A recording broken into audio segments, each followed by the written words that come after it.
now we will move to the next session, and the next session is titled "The Implications of Steps for Steps on Earthquake Recovery Efforts." I'm going to moderate this session. Paul Seals from the EIP, as we have said before, is unfortunately down with COVID. And the speakers in this session will be Qutaiba Idilbi and Muhammad Alaa Ghanem. Before I turn to them and pose the questions that I have, I think that the stage is set perfectly by something that Dr. Mazen Ksebi said, quoting one of the findings from the survey that has been just conducted by the Syrian Association for Citizens' Dignity, and that is that out of 3,500 displaced Syrians in Turkey, Lebanon, northwest and northeast Syria, more than 75% never heard of Steps for Steps. And 68 of those who did, so the remaining 25%, think that this is not the right solution for the current challenges and problems that they are facing. I am somewhat stunned, let me put it that way, that we keep coming back to this question. And the question that I'm going to pose to Dr. Qutaiba Idilbi, who is a senior non-resident fellow and the head of the Syria project with the Refik Hariri Center and Middle East programs at the Atlantic Council. His biography is far too long for me to read it all out, but let's say that he currently serves as a board member of multiple organizations advancing accelerated education, skills training, and women empowerment across refugee communities in the Middle East. He's a 2013 Leaders for Democracy Fellow with the Middle East Partnership Initiative at the United States Department of State, and 2016 Peace Exchange Fellow with His Holiness the Dalai Lama. Qutaiba, can you tell us what is understood by Steps for Steps? What is the relationship between this initiative and the normalization of the Syrian regime? And what are the current and long-term implications of the Steps for Syrians engaged in humanitarian and recovery efforts? Thank you so much, Refik, and thanks for the European Institute of Peace for my colleagues who eloquently spoke about how Syrians actually view this process. To start with the step-for-step process, just as a definition, it's a process, it's a political process upon which the negotiations or the implementation of an agreement is based on kind of like continuous process by both sides. So it's not like a complete overhaul umbrella of a political agreement where both parties agree on everything from the first day, but it's more of a track where each party kind of develop like a series of steps, and it's connected to the implementation by the other party. In the Syrian context, we've seen step for step as early as 2012, mainly between Russia and the United States. It was started by John Kerry and Lavrov at that time. The step for step, that US-Russian step for step, have led to the, in a way, to the Geneva Communique, to 2118, and then to 2254. Later on, of course, more recently, when we talk about step for step, I think for most Syrians, the term itself is connected with a few years ago when the UN Special Envoy, Mr. Geir Pedersen, have proposed his plan or like a new way to implement the political process through a step-for-step process. Overall, right now, if you want to talk about like Syrians' impressions of the step-for-step, which Dr. Mazen have alluded to in the earlier session, Of course, I'm not surprised at all of the negative perceptions by Syrians for the step-for-step process.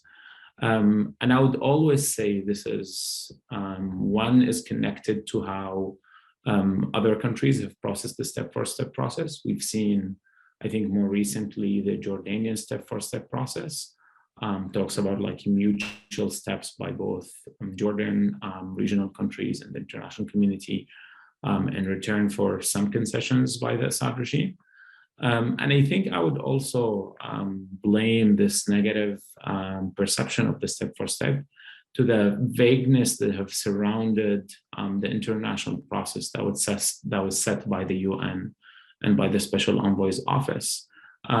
Because while countries like Jordan were very clear that the step-for-step process from their perspective is a process to rehabilitate the Assad regime for very minor concessions related to regional national security interests, but not really related to the hopes and aspirations of the Syrian people.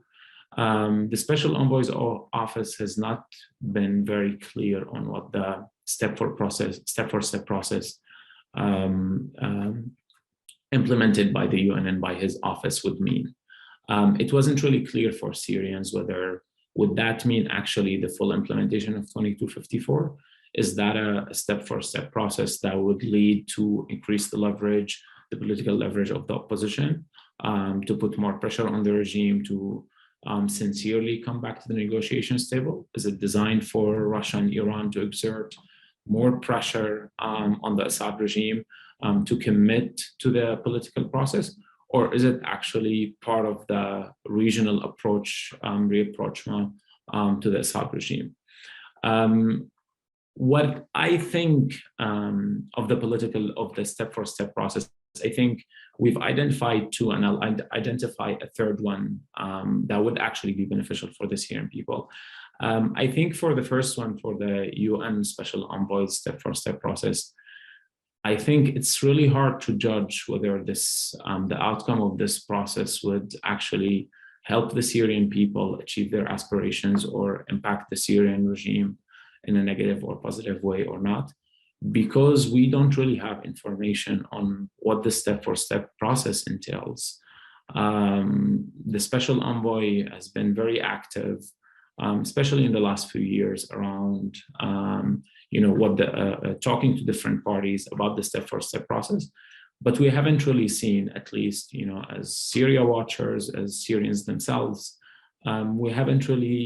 no one really knows what this step process entails. So it's really hard to judge its impact because of the vagueness that surrounds that UN step-for-step process. On the regional step-for-step process started by Jordan, then UAE, and now we see Saudi with its normalization process saying the same thing. It's actually unlikely that this process will produce anything to change the political scene in Syria, because it is not actually designed to change anything in the scene and the political scene in Syria. Arab officials, from the Arab League, not from Saudi, but from the Arab League, from Egypt, has been very clear that there were no preconditions on the Assad regime previous to the normalization and the re-acceptance in the Arab League, that the exodus of the foreign militias, namely the Iranian militias in Syria and the Iranian presence in Syria, was not part of the negotiations with the Assad regime in return for his readmittance in the Arab League. And again, as we see on the ground, maybe like the only outcome is that the Assad regime seems to be sharing some information with Jordan and Saudi on some Captagon shipment.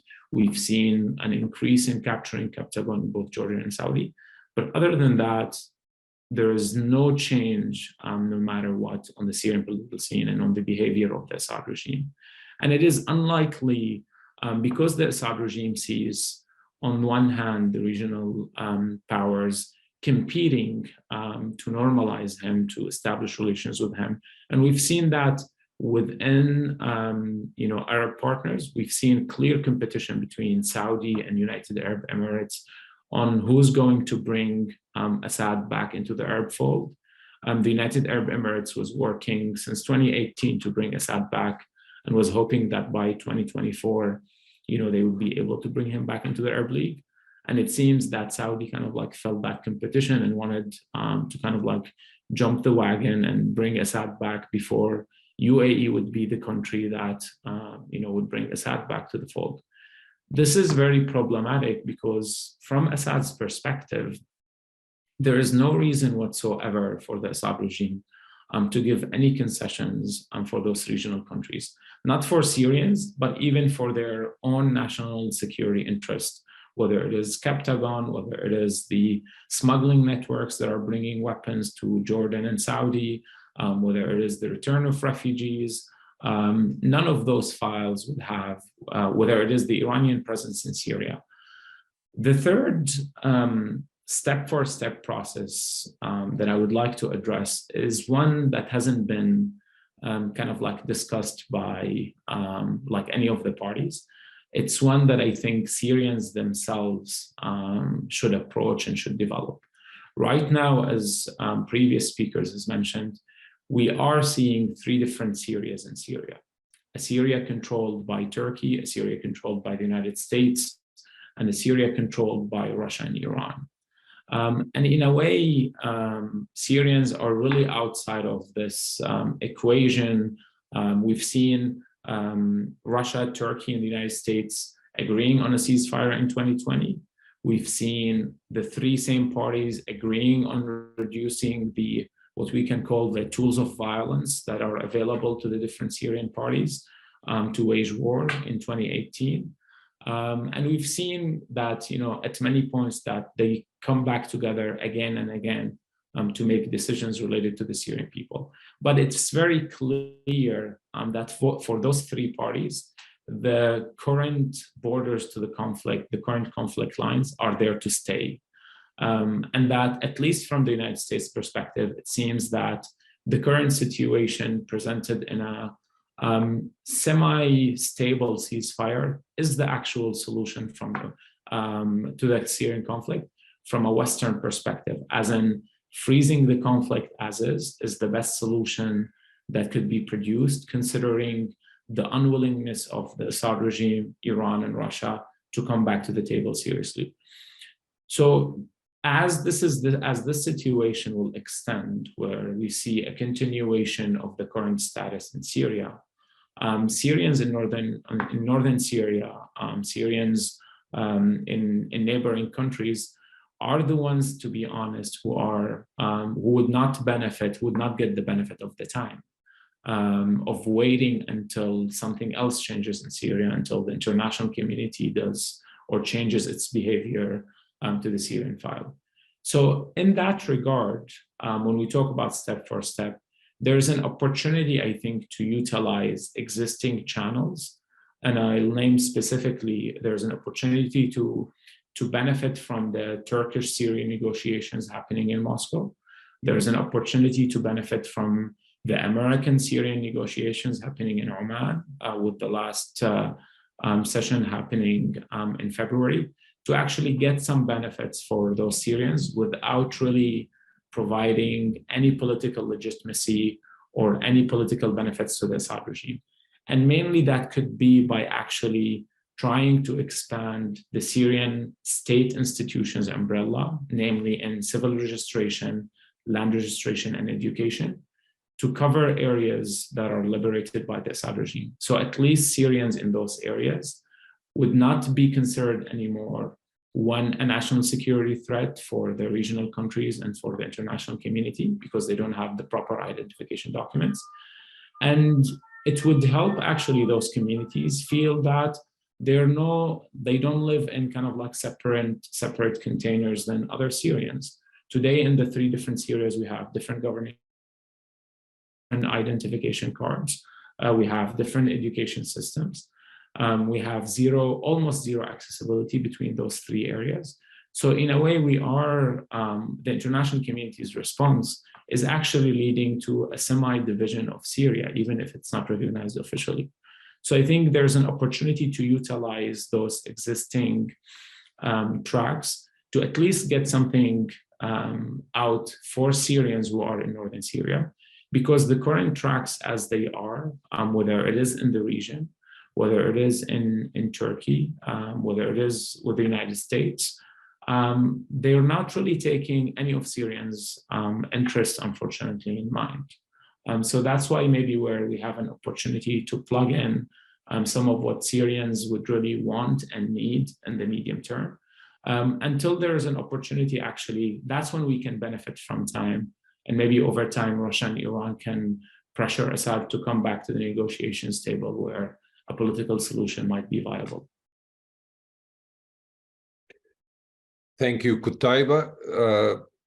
As you can imagine, there is possibly hours of conversation to be had in terms of just picking through your presentation and some of the assertions that you have made. Hopefully we will get to some of them in the Q&A session. But before that, I will introduce Mohammed Alaa Ghanem, who is a Syrian human rights activist and pro-democracy campaigner. He currently serves as the policy chief of the American Coalition for Syria and the Syrian American Council.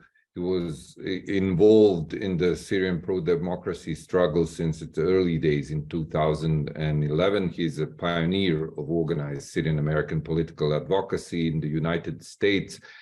And native of Damascus, he's a former assistant professor at Damascus University. The relevance of what he has to say is great, because what we often hear is that it is the United States that is standing in the way of the full normalization. And we will get to the recent development, the Assad Anti-Normalization Act of 2023 in the US House of Representatives.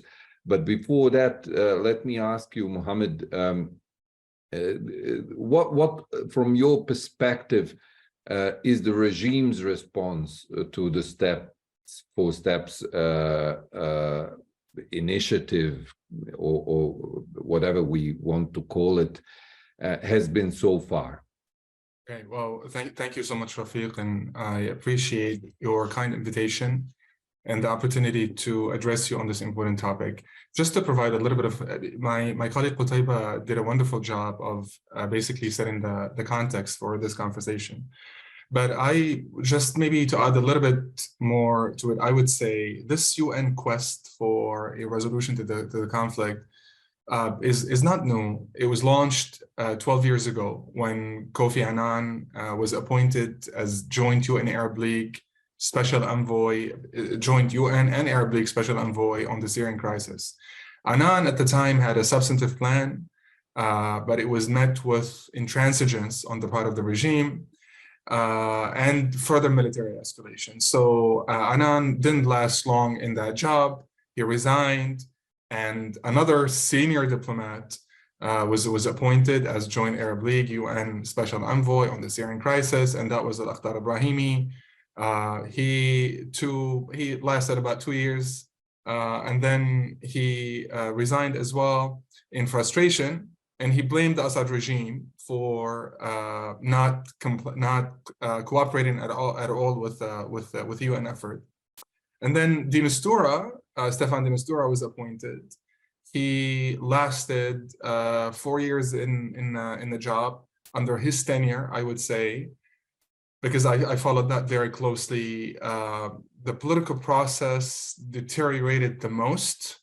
And again, after 4 years, he resigned, and in his final speech, he also blamed the regime for not cooperating with the UN effort. So that happened as well. And in late 2018, if my memory serves me right, Geir Peterson was appointed special envoy. Of course, the part that says Joint Arab League UN was dropped. So now you only have UN Special Envoy on the Syrian crisis. And initially, Geert Peterson tried to breathe new life into the process that was completely deadlocked. But then again, the process was reduced to one dimension only, because keep in mind, this is a process that was supposed to facilitate the implementation of United Nations Security Council resolutions. Initially, it was Geneva Communique, and then 2254.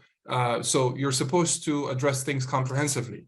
The process was reduced to one dimension only, and that dimension was the Constitutional Committee. Your delegation from the regime, delegation from the opposition, plus delegation from civil society. Those delegations were supposed to come together and redraft or draft a new constitution for Syria. So that process was also deadlocked, also because of the same reason, also because of intransigence from the regime. So what happened, and that's your question about step for step, what happened is, today we've been in Paris for a couple of days. I'm based in Washington, D.C., but we've been in Paris for the past couple of days to help launch or participate in the launch of a major Syrian civil society initiative. So, and the French have this notion of, we don't have it in English, but the French have this notion of escaping forward. And escaping forward is when things get so bad, complicated, and so instead of addressing the root cause of an issue, you just jump ahead. And so that's how I would characterize step for step.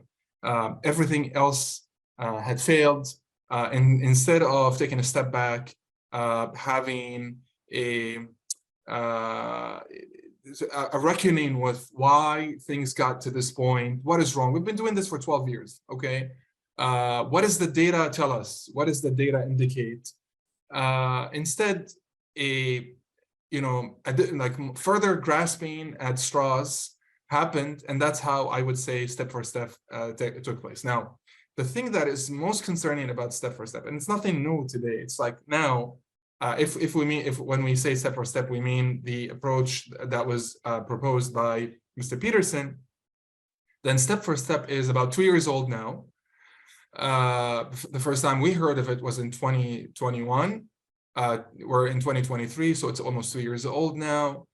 And what was most concerning to us was that here's the United Nations leading on a process that was supposed to offer the regime structural concessions in return for taking one-off or one-time things, as renewing the mandate for humanitarian access, releasing some detainees, all steps that could be easily reversed in return for steps that wouldn't be easily reversed. For example, the lifting of sanctions and things like that.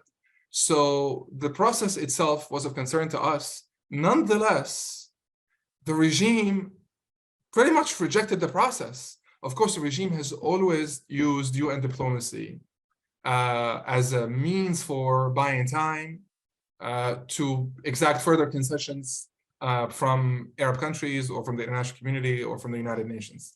And the regime applied the same approach to step for step.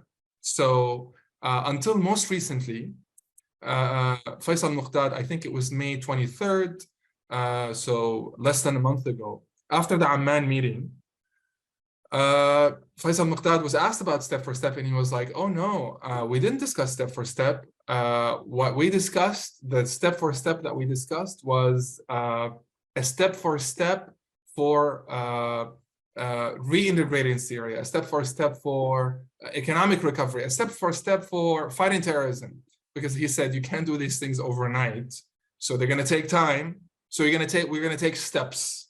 So that was Faisal, that was the regime's top diplomats' definition, as recently as a month or less than a month ago, for a process that is the ultimate concession that has ever been granted to the regime from international actors.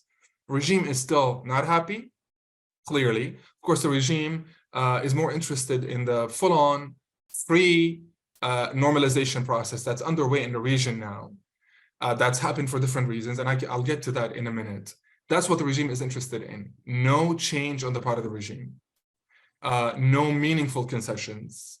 The regime recently renewed the permission for cross-border aid in the north, in an area where the regime has absolutely no control. The regime does not control those border crossings for 3 months.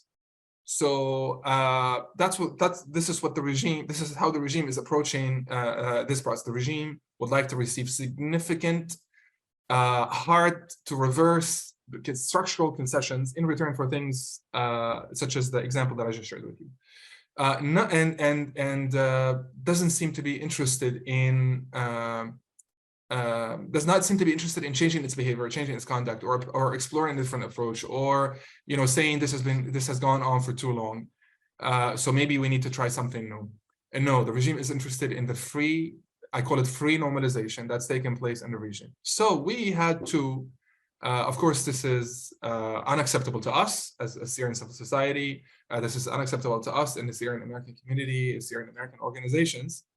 For this to happen without, for basically 12 or 13 years of crimes against humanity to be whitewashed through a process that's underway now. And I mean here, I'm specifically referring to the Arab track, without any accountability, without any reckoning, without any change.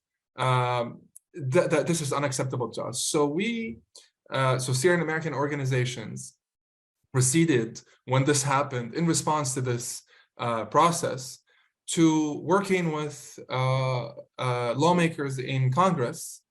We worked with lawmakers in Congress for about 4 or 5 months. We started in January of 2023, and then recently in May, a bill was introduced with bipartisan support from the Democrats and Republicans, and it's called to push back against this free normalization that's taken place, and to basically stress that the way forward should continue to be 2254. The response to the regime's intransigence is not further capitulation to the regime, but asking ourselves, why did we get here, and doing something about it. So this bill was introduced with support from both parties, and I'm happy to share that as of today, we have 41 original co-sponsors. The last time I updated my colleagues on the number was the day before yesterday, and I said 37. Today we have 41. We have centrists. We have people from far right politicians. We have far left politicians, and everyone in between. And in addition to the co-sponsors, which is the 41 is a very large number. The bill has also received the backing and endorsement of former top officials, also top Republicans and top Democrats, people like on the right, for example, former National Security Advisor, H.R. McMaster, who was the National Security Advisor for President Trump. So that's on the right. And then you have someone like Congressman Engel, who was the chairman of the House Foreign Affairs Committee in the U.S. House of Representatives. So even someone on the left like Howard Dean, who was a major presidential candidate in the United States, he also came out in support of the bill. And I think this march to secure more co-sponsors and more endorsements and more consensus over this bill will continue. The bill is in very good shape today. And of course, a lot of these countries that are not, sadly are opposed to this measure, because this measure aims to put things back in track, and they would like to take things in a completely different direction. So very briefly, what does the bill say? The bill basically states its objective. I would encourage all of you to get a copy of the bill. I'd be happy to share it with you if you could share your email address with me. The bill, the first page states its objective as prohibiting the recognition of any government led by Bashar al-Assad, or normalizing ties with its regime, sorry. So that's simply put, that's the objective of the bill. The objective of the bill is to say, we are not, Congress, both parties in Congress are not okay with the whitewashing of 12 years of atrocities, 12 years of genocide, 12 years of demographic change, 12 years of mass displacement, millions of people. This is not acceptable, and further capitulation to the regime is not the most prudent course of action. It's not an acceptable course of action. And the bill is pretty much 3 bills in one, wrapped into one piece of legislation. And it basically says, the section that I'm going to introduce first is the one about denying recognition to any government led by Bashar al-Assad. It basically says that no federal employee in the United States can take any action or spend any money that could be that could contribute or could be construed as recognition of any government led by Bashar al-Assad. And the reason why we did this is to, and the reason why these members of Congress have done this, is to basically send a message to these countries and to send a message to the regime's backers that if you would like to invest in Bashar al-Assad as a person, someone under whom the country can never unify again, you're pretty much investing in a politically dead man. Because as far as the most important country in the world, most important country in the world, the strongest economy in the world, the strongest military in the world, we are not going to get on board with something like this. And so the only way forward is for you to figure something out about what to do with Bashar al-Assad, not to continue to grant concessions to Bashar al-Assad without any concessions from Bashar al-Assad.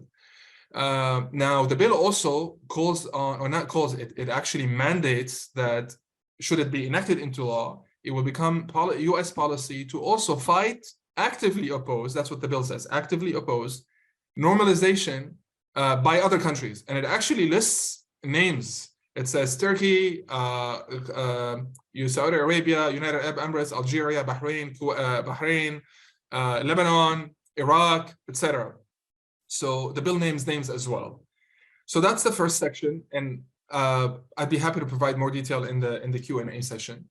The second section expands the Caesar Act. It extends the Caesar Act until 2032, and it also so that's the extension. And then it also expands the Caesar Act to go after the regime's, Bashar al-Assad's rubber stamp parliament, not in terms of names, but in terms of office, because names can change. The regime does that all the time. And also the top leadership cadre of the Ba'ath Party, not the grassroots. This is something, you know, we're not asking for de-Ba'athification, but the top leadership cadre, about 100 people. And that would be the Central Command, Central Committee, the Auditing and Discipline Committee, and the leadership, the basically local leadership, the local leadership of the Ba'ath Party. So we're talking about 100, between 80 and 150 individuals. The bill, and I think this is very important as far as the work of the association is your association is concerned. The bill basically also aims to protect the rights of refugees and people who no longer have access to their properties, because it says it expands the Caesar Act to go after those who are engaging in the theft or expropriation of the possessions of Syrians, especially real estate. So anyone who engages in that process or benefits from that process or benefits from the proceeds of that process would be liable to sanctions. The final section is about the United Nations, because we've had an issue with the regime's manipulation of the UN system for the past 10, 12 years. So the bill is also a reckoning with that. So it asks, for example, if enacted into law, if passed into law, the administration would have to provide a disclosure of submit a report to Congress of the names of all UN employees in Syria that are related to the regime or senior regime officials. And as I'm sure you saw the recent Financial Times piece that said that the daughter of Syria's intel chief, implicated in massive war crimes, works for the United Nations. The same goes for senior regime officials. The relatives of senior regime officials, they work for the United Nations. So this is I'm just sharing with you an example. Again, I don't want to get into too much detail, but it basically says if you are in supporting the regime, if you're an organization that is helping the regime in the diversion of humanitarian assistance, in the theft of assistance that's intended for the Syrian people, that you're also going to be liable for sanctions. So I'll stop here and just basically, but before I do, I'll just sum up what I've said. This process, this quest for seeking a resolution, the UN's quest for seeking a resolution to the conflict, is 12 years old. So we have a lot of data to draw on, and the data indicates that what we've seen over the past 12 years is continued capitulation in the face of regime's intransigence. International actors, I think, are well aware that this is not a recipe for success, because this recipe isn't being followed in Ukraine. In Ukraine, what's happening, of course, we fully support that. We fully support the people of Ukraine, and we're in this together. But the approach in Ukraine is different. The approach in Ukraine is, before you sit down with Putin, you have to have leverage, because negotiating is all about leverage. So you have to have leverage. You have to change the military calculus on the ground. You have to generate pressure. And then maybe you can engage in a political process. And that's, I think, what President Zelensky has said. And I fully concur with this approach. In Syria, the approach is different. In Syria, the regime has been allowed to pursue a military solution with the help of Russia and Iran mainly, and other actors. And we've continued to pursue this unicorn, this process that's supposed to magically yield meaningful change for the country, even though we're not giving the regime any incentive to cooperate with this process. So step for step is just the latest iteration of this long capitulation that's been taking place. I characterize it as grasping at straws, hoping that maybe something it will yield something. And even this process now is being eclipsed by the normalization track. That's, as I said, that's free of charge. That's taken place. Regime came out and said, step for step for us means fighting terrorism isn't going to happen overnight. Economic recovery isn't happening overnight. So it's gradual. It's a gradual process. That's how we understand step for step. So, that's your question about the regime's reaction. And this final thing is, this is unacceptable to us. That's why we have been working on the Assad regime Anti-Normalization Act. And I would be happy to answer any further questions you might have about the act. The act is also meant to send a message to the Biden administration that has permitted pretty much the current normalization, regional normalization, that Congress is not okay with this. Congress is reasserting its will. Congress still insists that Caesar must be implemented. We also have the Captagon Act. It goes into effect at the end of this month. The administration has to submit a strategy for combating that.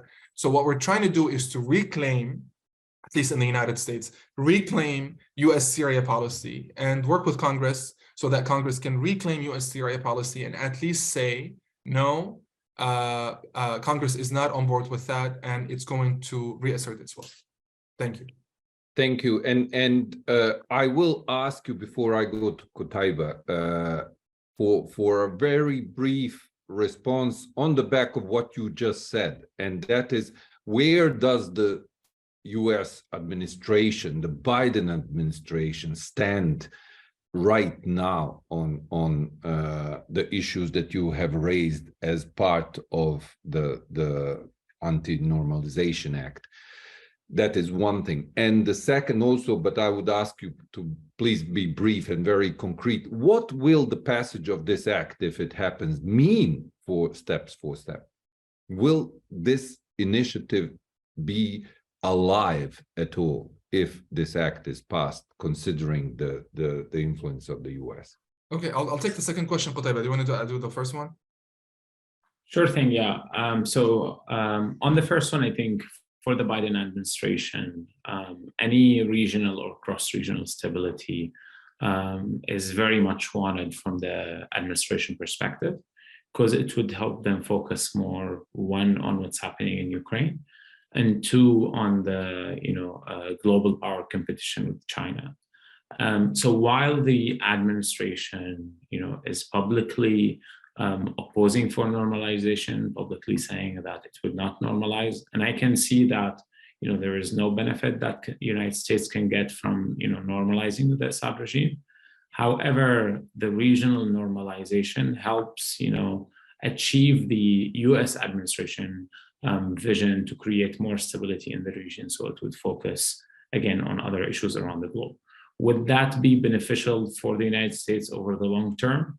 I can tell you, not only Syrians, but actually many foreign policy professionals in Washington, people in the administration, think that this is a disastrous decision to make, because over the long term, this would impact U.S. presence in the region, but also would impact U.S. major foreign policy priorities with Russia and China.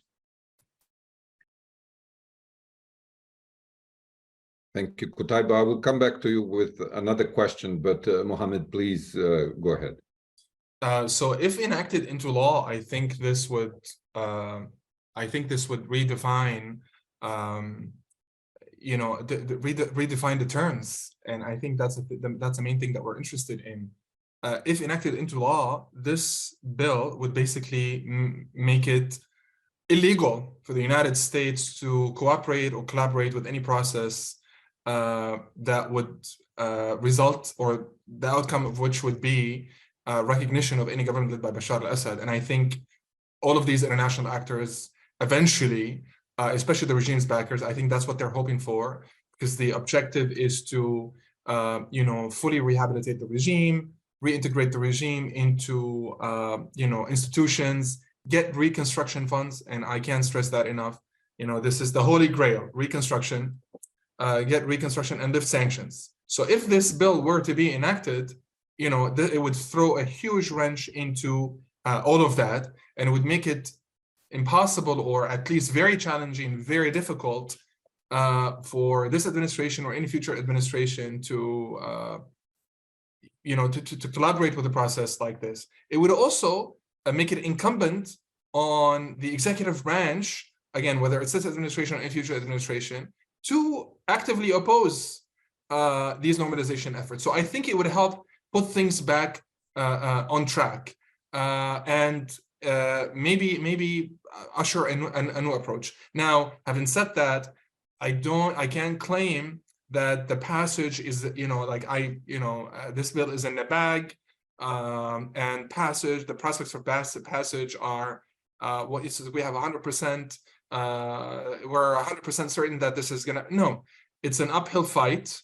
It's not easy. It's no walk in the park, but what I can tell you is that we're working very hard. And what I can tell you is that these countries have taken notice, because a number of them have reached out either to us or to Congress and have asked for this bill to be stopped, because they are aware of its ramifications. They're aware of its implications should it be enacted into law. And of course, it definitely gets in the way. Now, they've also been very alarmed at the speed at which this bill has been faring, because the bill was introduced, I think it was May 11, and then after 2 business days only, it was brought before the House Foreign Affairs Committee and it passed unanimously. So the next step, and when I say House Foreign Affairs Committee, that's 50 members, 27 Republicans, 23 Democrats. So when the next step now is for the measure to be brought before the full House for a vote, and then it will be the Senate. So not easy, very challenging, uphill fight, but I think I would say I'm cautiously optimistic. Thank you. And here I do invite attendees and participants to also nominate their questions. But before we hear from any of them, Qutaiba, I want to ask you about one thing, and that is, what do you think lies at the heart of this absence of transparency about steps for steps, especially on part of the Special Envoy's office? I think we had months ago a conference in which you participated as well in Geneva, where we had the Deputy Special Envoy talk about this, and to the question we posed in this event on why has there been no communication with constituencies like displaced Syrians to explain what this is. She admitted that there hasn't been, but that they will be in the future. However, as far, at least as I'm concerned, I am not aware of any efforts to actually reach out to the likes of displaced Syrians, or now we had this big event that brought together all these civil society organizations, which would have been a perfect platform to come out publicly and describe this. Where is the problem? I mean, I think the main problem is that the Special Envoy's office is working with the resources available at hand. What I mean by the resources available at hand is the political leverage, political pressure, political investment that the international community is putting in. The only two countries, let's say, providing or maybe investing in the political process are mainly Russia and United Arab Emirates, and maybe Iran a little bit. But they're, of course, interested in that process, again, to rehabilitate the Assad regime and the Syrian government, to represent the Assad regime as not only a victor, but, you know, present some reforms as the solution for the Syrian conflict. So the problem from, you know, his perspective is that there is no engagement from the EU countries, from the United States, serious engagement and serious political pressure to help him do his job. From my own perspective, would that mean that, you know, the special envoys should work with only what UAE and Russia should give him? I think absolutely not. But again, the problem is the special envoy's office is only working with what those countries are providing. And I think we shouldn't be surprised that this is what Russia, Iran, or the United Arab Emirates are going to present as a solution to the Syrian conflict. What needs to be is a serious reassessment of where the EU and the United States stand on the Syria issue. Not in terms of just issuing public statements supporting the Syrian people, but seriously whether they seriously rethink the lack of investment they have today on pushing for a political process in Syria, because that is driving the United Nations, that's driving the Arab League, other countries in the region to seriously consider what sort of solutions they can get from engagement with the likes of Russia and Iran. A question for both of you from your different perspectives. How do you see the implications of the elections in Turkey and the re-election of President Erdogan and the appointments that he's made in terms of going forward for steps, but overall the issues that we have discussed so far in this event? I think in response, I'll just be thinking out loud as opposed to giving you a response. I've been thinking through this, so I'm just going to be sharing my thoughts with you here and just thinking out loud. Bashar al-Assad refused to sit down with Erdogan before the election, as I'm sure all of you know, because Bashar al-Assad believed that a meeting like that, the photo op, would help Erdogan's electoral prospects. And Bashar al-Assad wasn't interested in doing Erdogan any favors. And of course, I'm sure you all know he was hoping that Erdogan would lose because he sees Erdogan as one of his arch enemies. And there's no love lost between the two. So I think now with Mr. Erdogan, now that Mr. Erdogan has won, I think the regime understands that they will, this is someone they're going to have to deal with for the next 5 years. I don't know what approach they're going to pursue or they're going to take to dealing with Turkey now that they know for a fact that Erdogan is a fact for the next 5 years. But I think Turkey will be negotiating from a stronger position. Now, let's also keep in mind that Turkey has an interest in pursuing exploring this process with the regime because they have concerns that they have not been able to address through traditional allies like the United States. So, the U.S. in Syria works with a party that Turkey is not happy with. And this has caused tension in the relationship. So they were seeking a solution to this issue, to this conundrum, and mainly the security of their southern border through a process that's mediated by Russia. And both the Assad regime and Russia and Turkey, one of the incentives that they had for engaging in this process was the fact that Russia was mediating and they both wanted to please Russia. Now, it really felt Turkey was a lot more interested, I would say, at least, before the presidential election, before the win, before Erdogan's win, Turkey was a lot more interested in the process than the regime. For someone like me who watches things closely, it felt that, or it seemed that the regime was being dragged by the Russian Bashar al-Assad was being dragged by the Russians into this process. We met in New York with the Turkish foreign minister, the former Turkish foreign minister, not the new one, and he, between him and other interlocutors we've had, they all have said that the process has so far not yielded much. And the regime still insists on full withdrawal of Turkish troops before anything could be pursued. Now, again, granted, this was before the win. I don't know what approach the regime is going to pursue to Erdogan staying in power for the next 5 years. But I'll conclude with the following note: regardless of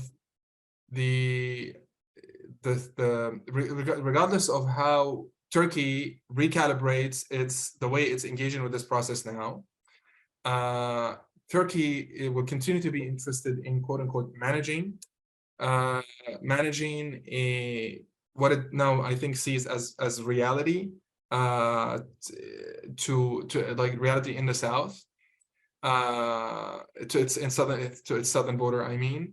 And they're definitely interested, and they've made no secret of the fact that they're interested in at least gradual repatriation of a lot of refugees. They're not gonna, it doesn't seem, they have not telegraphed that they're gonna do it the way the opposition wanted to do it, which is, we're gonna put everyone on a bus and send them back home, but through the building of infrastructure in collaboration with, or in conjunction, or as a joint venture with Qatar, the building of new infrastructure in the north, etc. But the point here is they will continue to be interested in seeking any possible avenues for addressing the issue of the PKK in Syria and the issue of Syrian refugees. This is here to stay. It's not going anywhere. So I think the Turkish engaging will continue, but I think the terms might be redefined at least partially, because Turkey will be negotiating from a stronger position.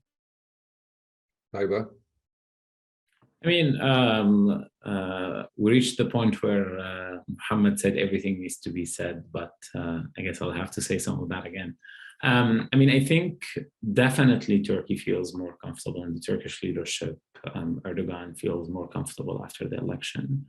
If we remember, if we look back at polls, Turkish polls on what Turkish people think, of the Syrian situation, there was a famous poll, I think was done by Hurriyet in December, asking Turkish public what they think about reconciling with Assad. And around 63 to 70% across all the political spectrum was actually agreeing with reconciling with Assad. And that gives you a sign of, I think, how important it is also to address the Turkish public on what needs to be done in Syria to alleviate the pressure on Turkey. So I think definitely, the Turkish government was feeling enough pressure to go into rapprochement, to even set a meeting with Assad, especially at the time when the opposition was saying, oh, we're willing to go to Damascus, we're willing to reconcile with Assad. We're not only willing, the opposition was saying, we're not only willing to pull our forces out of Syria, but we want to also pay compensation back to Assad for our participation in the conflict in the last 10 years. I think that definitely set the bar high for the Turkish government for how they need to address this issue.